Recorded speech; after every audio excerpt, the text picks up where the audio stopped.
There's a painting you have almost certainly seen. An old man sits upright on a bed, one hand reaching for a cup of poison, the other pointing at the sky. His friends are collapsing around him in grief. He is not looking at the cup. He is still making his argument.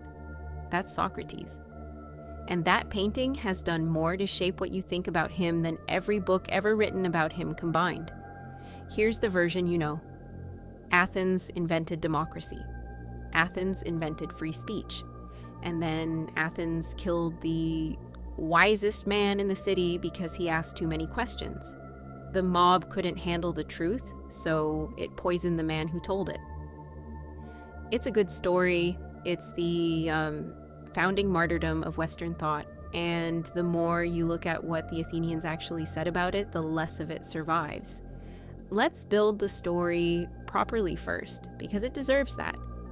It isn't a stupid story. It's a story that a lot of very intelligent people have believed for a very long time, and there are excellent reasons why. Socrates was, by every account we have, a genuinely strange man. He walked around Athens barefoot. He didn't charge for teaching, which in a city full of professional educators was almost aggressive. He claimed a divine voice in his head warned him off doing certain things.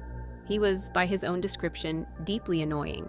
A man who would corner you in the marketplace and ask you what justice was, and then keep asking until you discovered you had no idea.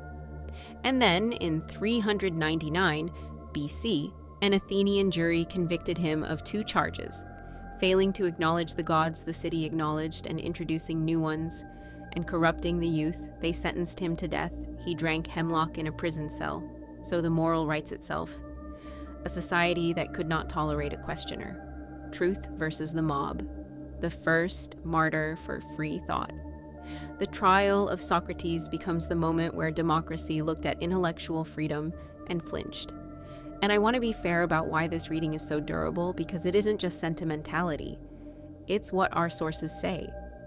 Almost everything we know about Socrates comes from 2 of his devoted students, Plato and Xenophon, and from Plato in particular, who was writing a defense. In Plato's telling, the charges are transparently absurd, the accusers are fools, and Socrates dismantles them with logic while they flail. If your only surviving account of a trial was written by the defendant's most brilliant admirer, you would probably also conclude the defendant was innocent.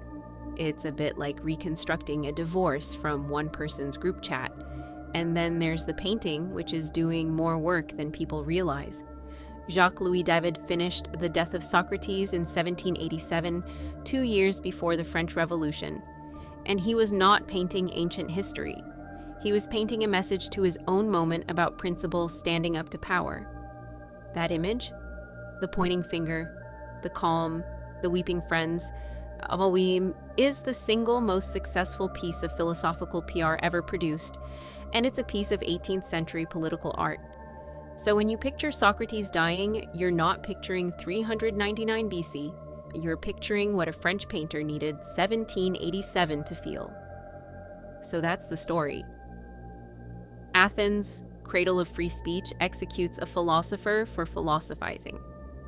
Hold on to it, because the first thing that breaks it isn't a philosopher at all, it's a comedian. Here's the fact that doesn't fit.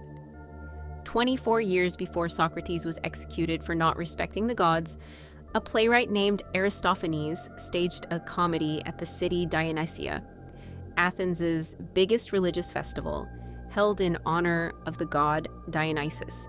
The play was called The Clouds. In it, Socrates appears on stage suspended in a basket. He runs a school called the Thinkery.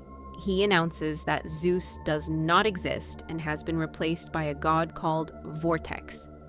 Zeus, king of the gods, publicly declared non-existent, on stage, at a religious festival, in front of thousands of Athenians. Nobody was prosecuted. The play came third, last out of 3. Aristophanes was so annoyed at losing that he went home and revised it. Sit with that. The punishment for mocking Zeus at a religious festival in Athens was a bad review. And it gets better. Aristophanes made a career of this. In The Frogs, staged in 405 BC, he made Dionysus himself, the god the entire festival was for, the god in whose theater the play was being performed, into a cowardly, whining comic, buffoon. The audience loved it. The play won first prize. It was then honored with a second performance, which was a rare distinction. So let's be precise about what this means. Athens did not execute Socrates because Athens couldn't handle irreverence about the gods. Athens gave first prize to irreverence about the gods. Athens made a public festival out of it, which leaves a hole in the story, roughly the shape of a question. If Athens tolerated a man making Zeus a punchline in a theater, why did it kill an old man for asking questions in a marketplace? The answer is that it didn't, and to see why, you need to know what had happened to Athens in the 5 years before that trial. Meet two men, both of them real, both of them known to Socrates. Neither of them is a philosopher you've heard of, and that's the point. The first is Alcibiades. Handsome, rich, magnetic, and utterly without a floor, he was in Socrates' circle as a young man. Plato writes him into the Symposium as the drunk who bursts in and delivers a love speech about Socrates, which tells you how close the association was in the public mind. Alcibiades grew up to become an Athenian general. Then he was accused of a religious scandal, fled before trial, and defected to Sparta, the enemy. The war Athens was fighting for its life. He advised the Spartans on how to beat his own city, and the advice was good. Later, he defected again to Persia. Imagine your most famous student going on television to help the other side win the war. Now imagine you're still teaching in the same city afterwards. The second man is worse. His name was Critias. He was a poet, a writer, a member of Socrates' circle, and Plato's own cousin. In 404 BC, Athens lost the Peloponnesian War. Sparta won, and Sparta installed a government in Athens. 30 men, backed by a Spartan garrison, remembered ever since as the 30 Tyrants. Critias was their leading figure. The journalist I.F. Stone, who wrote a whole book arguing that Socrates was fairly convicted, called Critias the first Robespierre. They held power for about 8 months. In those 8 months, according to both Isocrates and the Aristotelian constitution of the Athenians, they executed around 1,500 people without trial. They confiscated estates. They exiled anyone who spoke for the democracy. They hired 300 men with whips to walk the streets. 8 months, 1,500 citizens, a city of a few tens of thousands. Almost everyone in Athens lost someone, or knew somebody who did. And here is where Socrates enters the story, in a scene he himself described in court. The 30 summoned him to the rotunda with 4 other men. They gave the 5 of them an order. Go to Salamis, arrest a man named Leon, and bring him back to be executed. Leon had done nothing. Xenophon says he was a man of high and well-deserved reputation. The point of the order wasn't Leon. The 30 had their own thugs for that. The point was to make as many citizens as possible complicit, get blood on everyone's hands, and nobody can accuse you later. Socrates refused. The other 4 went to Salamis and brought Leon back. Leon was killed, and Socrates, in his own words, in Plato's Apology, went home. Now, refusing that order took real courage, and Socrates said credibly that it might have cost him his life if the regime hadn't fallen soon after. He told the jury about it precisely because it was to his credit. It was. But look at it from the other side of the room, from the bench where the jurors are sitting, because those jurors also remember the men who didn't go home. They remember Thrasybulus, who fled the city, gathered a few hundred exiles at a fortress called Phyle, and came back and fought. They remember the men who died at Phyle and at Mynikia to take Athens back, and they know exactly where Socrates was during all of it. He stayed in the city, he didn't leave, he didn't join the resistance, he went home, and when the smoke cleared and the 30 were dead and the democracy was back, the men on that jury looked at the old man in the marketplace and did the arithmetic. His most famous student had defected to Sparta. His other student had run the death squads. And when the death squads came for Leon, the old man's great act of resistance was declining to participate in walking away. That is not a story about a philosopher who asked too many questions.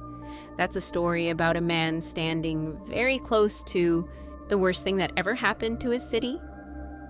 So let's put you in the room. It's spring, 399 BC. You're an Athenian citizen. You're maybe 45. You have been picked by lot for jury duty, which is how Athens does this. No judge, no lawyers, no rules of evidence, just 500 or so ordinary men, and a water clock to keep the speeches short. You're getting paid a few obols for the day. It's not much, but it's something, and things have been tight. Things have been tight because 5 years ago, you lost the war. 27 years of it. You remember the fleet at Aegospotami. You remember the ships not coming back. You remember the Spartans arriving and the long walls being pulled down, and the flute girls playing while men tore down the walls your grandfather built. And then you remember the year after, the 30. You remember not going out after dark. You remember the whip bearers. You remember a neighbor, a decent man, nobody special, who was taken because he owned a house worth taking, and the house went to one of the 30, and there was no trial, and there was nothing you could do about it. And you did nothing about it, and you have not stopped thinking about that. You remember an uncle who left for Philae and did not come back, and then the democracy came back, and they made everyone swear an amnesty. No reprisals, no dragging each other into court over what happened under the 30. We start again. You swore it. You meant it mostly. So now you're sitting on a wooden bench in the sun, and the old man is on his feet in front of you. You know him. Everybody knows him. He's been in the agora your entire adult life, barefoot, in the same cloak, doing his thing. 20 years ago, you laughed at him in the theater when they put him in a basket. You weren't afraid of him then. But Critias used to sit at his feet, and Alcibiades used to sit at his feet.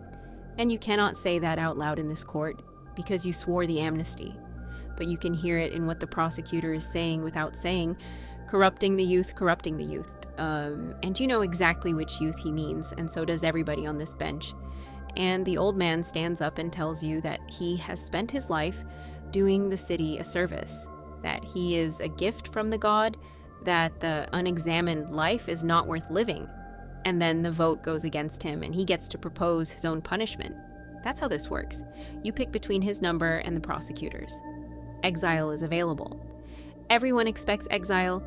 His friends are visibly begging him to say exile, and he proposes that the city should feed him for free at public expense for the rest of his life, as an honor like an Olympic champion. You have buried people. And this man is asking for free dinners. The second vote is not close. Diogenes Laertius says 80 jurors who had voted him innocent turned around and voted for death. You go home. Your wife asks how it went. You're not sure what to tell her. Now, that's a story I just told you. Let's do the evidence, because the story is only worth anything if the evidence holds. Start with who actually brought the case. The formal accuser was a man called Meletus, who was a nobody. Most scholars read him as a front. The two men speaking in support were not nobodies. One was Lycon, the other was Anytus. Anytus was one of the most powerful men in Athens. He was a leader of the restored democracy. He and Thrasybulus were the men who brought it back. This is not a religious zealot. This is the political architect of the new regime, standing up in court to attack an old man who allegedly annoyed people with questions. And Lycon's son, Autolycus, had been put to death by the 30. Look at that prosecution table again. The man who restored the democracy and a father whose son the 30 killed. That's not a table assembled by people worried about theology. So why the religious charge at all? Because of the amnesty. When the democracy was restored in 403, Athens swore a general amnesty. With narrow exceptions, you could not prosecute anyone for anything they did before 403. That's the whole point of an amnesty. It's how a city that has just finished killing itself agrees to stop. Anytus, by the way, honored it. There's a report he refused to go after a man who had seized his own property under the 30. But that amnesty created a very specific problem.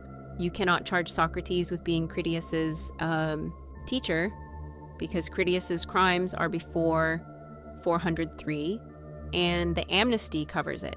So you charge him with something that isn't covered, something ongoing, something he's still doing.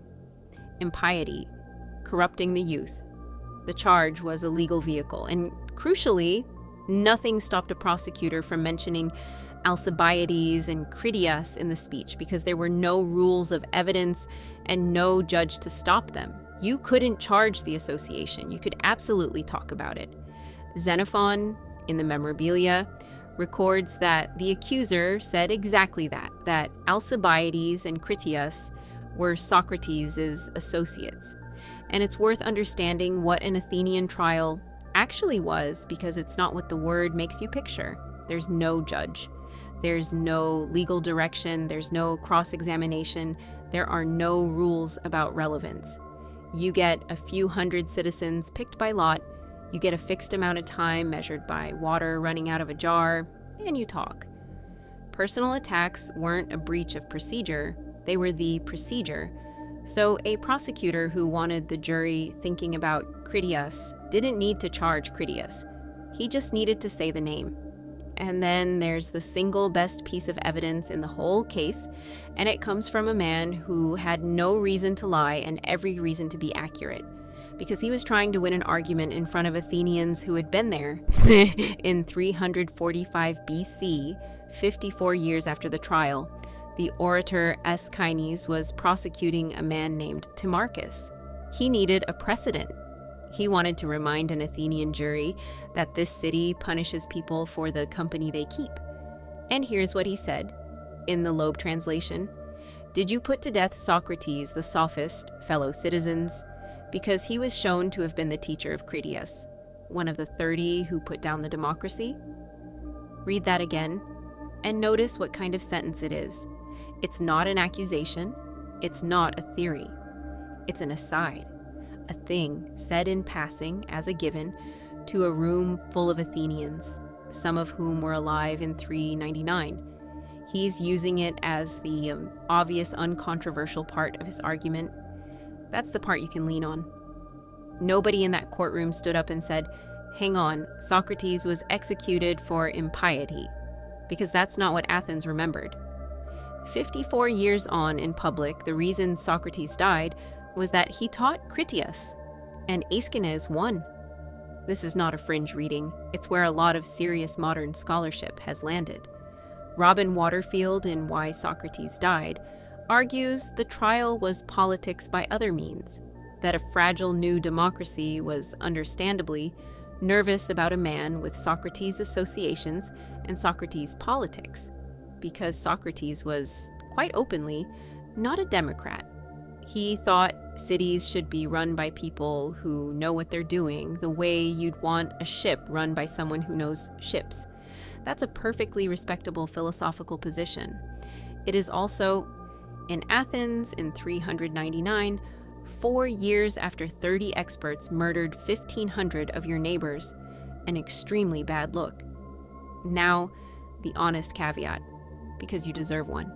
We can't get inside the jurors' heads. Some scholars, including a historian as serious as Moses Finley, have taken the religious charge more seriously than I'm taking it here. And there's a real argument that in Athens, the religious and the political weren't separable categories at all. That impiety wasn't a pretext for a political charge because impiety was a political charge. Athenian religion was civic. The gods protected the city. A man who offended them endangered everyone in it, and Socrates genuinely did have a private divine voice he talked about openly, which is exactly the kind of thing the charge names. So I'm not telling you religion was a costume with nothing underneath. I'm telling you that religion alone cannot explain this, because Athens had spent decades not caring when Zeus got mocked at a festival.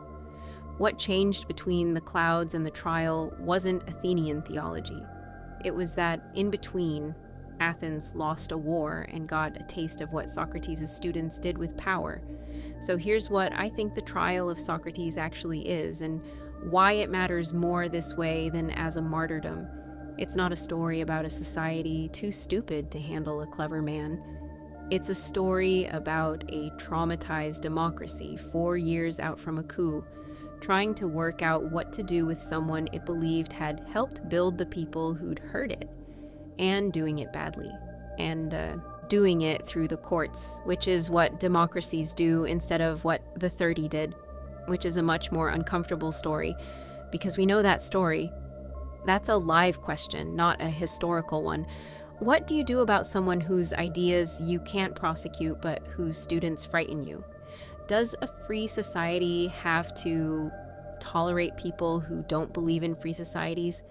And when a democracy decides that someone's associations are the real problem but charges them with something else because the something else is what's available, is that justice finding a route, or is it a stitch-up with better paperwork?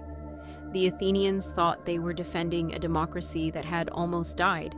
They may even have been right about the threat and completely wrong about the man. And notice what the martyrdom version does.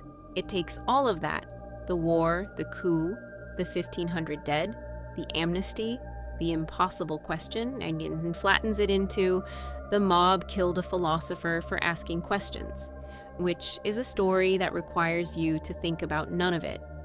That version has been very useful to a lot of people over 2,000 years. It's a very good story for anyone who wants to be told that being disliked is proof of being right. And that's the trick of it. Socrates is the patron saint of everyone who has ever been correctly told they were wrong and decided it made them a martyr.